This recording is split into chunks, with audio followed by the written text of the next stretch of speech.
Hello there, ladies, gentlemen, and deceased, and welcome to my very first official vlog review of The Walking Dead Season 4, Episode 1, okay? So we're gonna dive into this, so spoiler alert before we go forward. If in fact you haven't seen the madness yet to come, then I don't want to ruin the experience of it for you because you will have way more fun going into that all by your lonesome. So, without further ado, my name is Emily Sophia, and some of you guys may have seen my vlogs from last season, which is when I started doing these, so link in the description to those in case you're kind of backtrack marathoning or in case you enjoy my commentary or something crazy like that. So, let's get into this, okay? So first and foremost, please share with me your reactions to the episode, and I apologize, I'm a little bit sickly, so I am in fact a woman, but I sound a little bit more like a sort of man-ish thing, so just so there's no ambiguities there. But anyways, yeah, so what did you guys think of this episode? I think there was a lot that I liked about it, and I forgot just how much I enjoy The Walking Dead, and for different reasons than I enjoy a lot of the shows that I watch. You know, I've watched Dexter and Breaking Bad before those ended. I've watched, I watched Bates Motel and Hannibal, both of which are coming up into the future. And the thing that's kind of unique about my experience with The Walking Dead is the fact that it is just, it's freaking hilarious to me at times. Like, there are times where I am just like emotionally gut punched and like my intestines are as ripped out as those of the expendable poor people who get killed in the first episode. But at the same time, there was a lot of things that really made me laugh in this episode and that I enjoy just kind of like making a light experience of things. You know, like for instance, we began the episode and we're kind of in this like, mid sort of post-apocalyptic Farmville sort of scenario, and just kind of things like that. And when Rick finds the one Tilda Swinton looking woman in the woods, okay, like she looked just like her in my book. And like, he's trying to figure out if he can trust her, if he should even be involved in any kind of manner, and he sort of starts asking her questions. I was like, he's gonna just start asking her like, say the alphabet backwards, and I need you to like, walk in a straight line, one foot in front of the other, like going like, it's like how to tell if someone is not a zombie, it's like if you're a zombie, you're probably gonna act like you're drunk. Therefore, and that was sort of Rick's old, his old cop background coming out, so it's good that he gets the opportunity to use that when he's not chilling out on Farmville and, growing them plants and playing with them piggies. Yeah, so there was a lot that was interesting about this episode, and at the very beginning, they tried to kind of touch on all the characters and sort of like hint at the new main faces. And I apologize because I don't know yet a lot of the names of the new characters that got introduced. I mean, I know Sasha and Tyrese, who are newer, so I got them unlocked. And then I think that the new black guy, doctor, whomever, I think his name is Bob, something of that sort. And for those of you who have seen NBC's Hannibal, he looks just like Tobias. I'm pretty sure that in his past life, I mean, this guy, he is sketchy personified to me. I mean, if the fact that like him pretty much like knocking down like the entire food warehouse is not, sketchiness enough for ya, but I'm pretty sure that in a previous life he was making instruments out of like human intestines, so that's just a guess. Anyways, so yeah, I'm gonna try to, talk about characters who I don't really know that well, so if you guys have picked up on those faster than me, then I applaud you, and, feel free to correct me if need be. But at any rate, so, yeah, so we kind of get the sense that things are much more established at the prison, although as we see by the end, everything is going to complete and utter bedlam because of stupidities, which I'll talk about. But we got the crops, we got little piggies and produce, and everybody's kind of hanging out, and the sort of order, the way that things were introduced in the episode kind of reminded me of that romantic comedy. It's like Love Actually or like Valentine's Day, where it's like all the little stories about the couples and then they all intertwine because they're there together in the zombie apocalypse and there's just so much love. And you know, it's kind of totally corny, but you know, it's like we see kind of what's going on with little Beth and Tyrese, and then you know, we see what all is going on with everybody in terms of the romance zone. And then we have a lot of interesting little sub-stories, you know, very serious conversations with Rick and Herschel and everybody, and you know, we got Maggie and Glenn trying to figure out what's going on, and you know, talking about who's going on the raid, who's staying back, and all just kind of little politics and things of that nature. We see that Carl, you know, still progressing in an interesting direction. The scene, you know, we're kind of seeing that there's still this sort of dark side to him that was hinted at in the previous season, with him arguably killing that guy in cold blood. You know, he walks up to the ladies who are trying to have a good time at the fence, you know, playing with the zombies from a safe distance, you know, leaving room for Jesus, and and you know, telling them, you know, not to name them because why? Because they kill people, and you know, they have this whole interesting kind of discussion about are zombies human, and you know, it almost seems like this sort of pseudo like discussion of, I don't know, it reminded me of like debates about like race and stuff in early like history, so I thought that was kind of interesting. But you know, he's just not doing so smooth with the ladies, and then he's sneaking in on you know, the special club meeting on knife usage. And of course, we kind of get it hinted at that, you know, Rick is kind of trying to control his son, who's a loose cannon cop out for blood, you know, going up in the footsteps of his old man. You know, what can you do? But it's in the genetics. We haven't seen any ghost Lori, and yet we know that Rick continues to be pretty well plagued. And his encounter with the woman of the woods and her arguably less than alive husband, compadre, and crime. And there's sort of some interesting sort of psychological discussions that they share, you know, with Rick not knowing what her actual situation is and kind of trying to figure out, like, can you come back from doing all this stuff and things, right? And so I think that was interesting, you know, sort of to establish sort of the mentality that Rick has at this point in the game, and to kind of show where he is and what's affecting him. And yeah, so I think that was, those scenes were really interesting to me. And I like to come up with little conspiracy theories along the way, because it's entertaining to me, and I like to be entertained. That's why I watch TV. But I was kind of like, you know, and she's sort of talking about like, oh, he's my hero, and this guy is the best, and all the things he's done for me, and you don't understand, it's great, blah, blah, blah, please, you know, etc., etc., etc. And I was sort of like, what if it's the governor? Like, he's all in disguise, and like, you know, they made up like this whole fake background story. I mean, it's like, of course the governor's not gonna come on this early in the game. You know, I know that, we all know that. There's gotta be some kind of build up to the return of this relatively bad dude. But I was just sort of thinking to myself, that would be hysterical. It's like Rick shows up, and then there's the governor all like hunched over like, ah, help me. Somehow I don't feel like that's what he pulled, but he is the governor. You know, he's got a few tricks up his sleeves. So I just kind of like, what if? So you can always share with me your conspiracy theories as well. I'd like to think that I'm not the only crazy one in the world.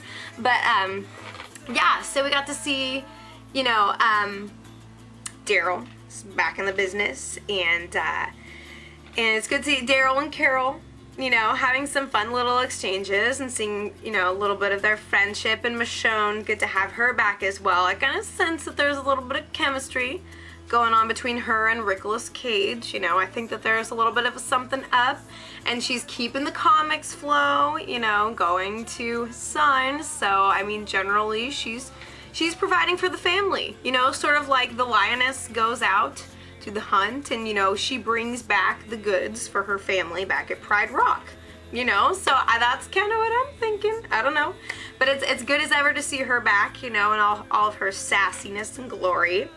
Tyrese and Sasha are in the game. Who else am I missing? I don't know. If there's anybody else that you want me to talk about in greater depth, I'll try and look at comments as soon and as frequently as I possibly can.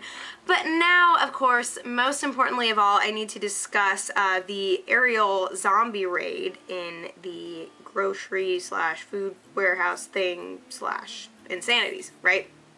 I must say that that was a very innovative scene, and it moved and unfolded very quickly. That's pretty much, to me, the definition of a slippery slope. And so Mr. Bob, you know, he's thinking he's gonna get a little bit crunk. You know, the apocalypse is a stressful time. Could use a little bit of cruising and boozing. So, you know, he's just looking at that alcohol, thinking, okay, you know, he's about to slip on it, and then, like, as soon as he puts it back, the whole thing just comes down. He's that freaking guy in the supermarket, like, who just, it's a bad time to be clumsy in this era, generally. I mean, it's Darwinian, like, natural selection is going to weed you out, and somehow this guy made it out of there. And at any rate, so then after that, the roof comes down, the party is in motion, and we've got freaking intestine hung piñatas. I mean, if in fact you are interested in the prizes inside, that's what you're into, then that's pretty much a party. You know, it's like, who needs a baseball bat? The piñatas are pretty much opening themselves for you and coming down on the floor, like it or not, and then coming up to get you. But that scene, I was laughing hysterically because it was just so psycho nuts that there was literally no other way to react. You know, and we see the cameras going back and forth, showing everybody kind of in their fighting styles and their zones and things of that nature. But yeah, I thought that was a very innovative way to play with the zombies, because as time goes on, you know, what more can you do? Like, they're all clustered up at the fence like a bunch of shrieking fangirls, you know, back at the home base of the prison. We know that, you know, there's all kinds of ways in which zombies can be treacherous and situations can be crazy. So I like that they took this aerial approach, because that not only are you like looking on the horizontal plane of like what's in front of you, but you're also looking up. And that is a whole nother factor. So yeah, very, very interesting scene, extremely entertaining in my book. And of course, you know, somebody had to die. Poor Mr. Expendable gets, you know, there's a little bit of an ankle biter action, and then the rest is noodles, basically. And so we see, you know, Daryl goes back and delivers the cold, hard news, and, you know, it's interesting to kind of see how Beth takes it, and then that's, you know, that scene is where we get the episode title from. She just kind of gets up off the bed, writing her cutesy little journal entry, and then she immediately just sort of switches gear. And as of the day, it is officially, you know, 0 days without an accident. And you know, we kind of see sort of the embittering effect of the apocalyptic life. What more can you expect? And, you know, there's all kinds of little moments. And I was really troubled by the lack of Judith in the episode until, of course, you know, the very end, they kind of throw her in there. I think it's interesting that, like, you know, when we were watching Breaking Bad, you know, we see, like, Walter White's got Holly, and then, you know, there's always this little baby girl figure in the midst of the action. But, and there's some concern expressed on Herschel's part, and he's sort of, you know, continuing to be the Obi-Wan Kenobi to the Luke Skywalker figure that is Rick. Though I would say Rick is arguably less stable and less lightsaber endowed. And he could definitely use the Force right about now. I say we should, you know, sprinkle a little bit of Star Wars in there just for kicks. And that would sort of liven things up a wee bit, I think. Yeah, so lots of interesting little things in motion in this episode. It's all moving real quick, and there were some little pieces of dialogue that I missed in the very beginning because there was just a lot of different discussions, and they're just kind of trying to set the tone for where things are going. Now, we have Hipster Glasses Kid, who is clearly a liability issue, and that shower did not end up so well for him. And my question, and that of my brothers also, who, you know, we were watching the episode together, is why don't they're in a prison, so why don't they lock up at night. Just lock down each cell, each room, so that way if somebody is to turn in the night, then, you know, it's like it's a contained incident and they can deal with it in the morning if in fact they aren't woken up by the shrieking screams of death. It's just, to me, that's kind of baffling that they wouldn't do that. I mean, it's like, you know, I guess they've gotten to a certain area of comfort, being that it's been 30 days since the last incident, but still, the apocalypse, as it were, has been going on for a much longer time, so you would think that they would still be taking the measures necessary to make sure, you know, to have some kind of insurance policy in place, because once there's one zombie, it is exponential growth. I mean, it's like, you got one case of AIDS, and then it's AIDS. Okay. Like, that's just the way that the cookie crumbles, or should I say, the way the cookie proliferates, right? You know, we've got one cookie, which is the zombie, and it's a really ooey gooey cookie. You know, you try and pick it up and eat it, it's like fresh from the oven, and then it's like, oh no, it's all over your shirt, it's all over the floor. Oh look, now it's all over the walls, and suddenly you have a house made of a chocolate chip cookie, which actually wouldn't be so bad. So that metaphor doesn't really work. But you guys see what I'm saying. Basically, it's just frustrating that now we know, especially being that the next episode's title is Infected, we know that everything is going to go insane, and there is going to be, you know, this is the freaking fall of the House of Usher up in here. Like, the prison is going down. And it's just really unfortunate that it had to go that way, and that it's just the one person and it's game over from here. So let me know what you guys thought about the episode. Thank you so much for watching my review. You guys are fan-freaking-tastic. I'll respond to comments if and when I'm able to, and I'll be back next week with more shenanigans related to The Walking Dead. So compared to previous premieres or previous seasons, I mean, do you feel that the game has been stepped up? What are you guys thinking? I really liked it so far. You know, it's going to be interesting to see where things go and to kind of see how the action amps up, and it looks like things are shaping up to be a pretty relentless season, and there's going to be a lot of innovation in terms of the situations that are encountered, and that's always good. It is. So thank you guys. I have one more thing to add really quick, which I heard from one of my lovely Twitter followers about Talking Dead. Was I heard that Nathan Fillion had proposed something very interesting about the sickness that happened with Zach and with Little Miss Piggy. Is that what if there is an airborne illness going on, okay? Because clearly the kid was not bitten. You know, they would have like zoomed in on some imposing wound or, you know, something like that.